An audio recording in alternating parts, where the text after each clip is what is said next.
নমস্কার দর্শক বন্ধুরা, রিয়াস কিচেনে সবাইকে স্বাগত জানাই। আজকের রেসিপিটি হলো গাটি কচুর দম।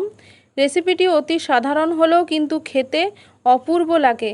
তাহলে রেসিপিটি শুরু করা যাক। প্রথমে আমি কচুগুলোকে সেদ্ধ করে নিয়েছি হাফ হাফ করে কেটে।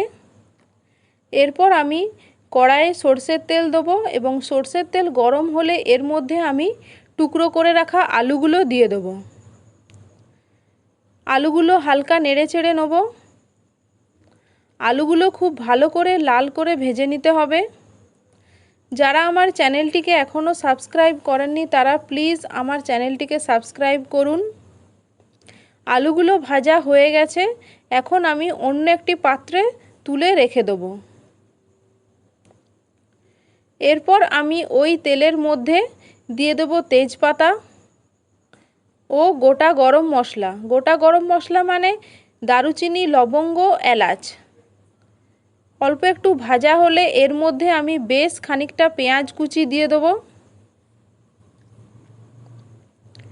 পেঁয়াজ হালকা ব্রাউন করে ভেজে নিতে হবে।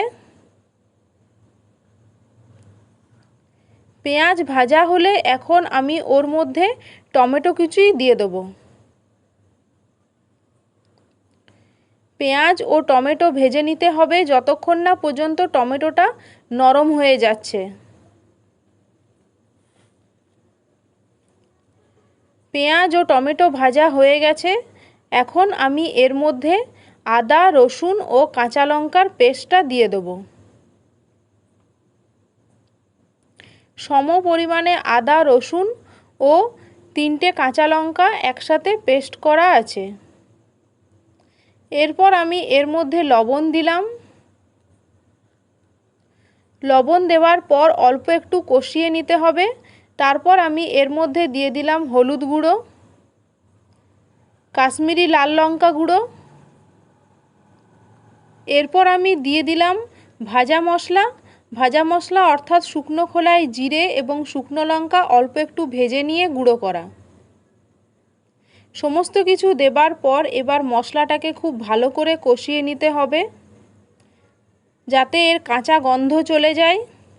তো মশলাটা ভালো করে কষানো হয়ে গেছে।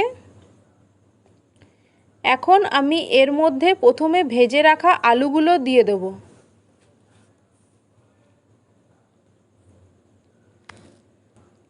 আলুগুলো দিয়ে অল্প একটু কষিয়ে নেবার পর এর মধ্যে আমি সেদ্ধ করে রাখা কচুগুলো দিয়ে দেব। কচুটা দেবার পর অল্প একটু ভালো করে নেড়েচেড়ে নেব।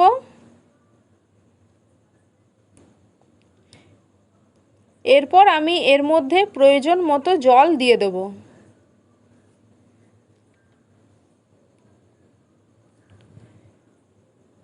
ঠিক পরিমাণ মতো জল দিয়ে দিলাম। এরপর আমি ঢাকা দিয়ে মিনিট 10 মতো কম আঁচে রেখে দেব।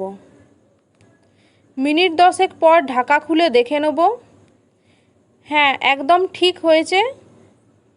এই অবস্থায় আমি গরম মশলা দিয়ে দেব। গরম মশলা দেবার পর অল্প একটু খুন্তি দিয়ে উল্টে পাল্টে নেব। এরপর ঢাকা দিয়ে গ্যাসটা বন্ধ করে দেব। ব্যাস, কচুর দম রেডি।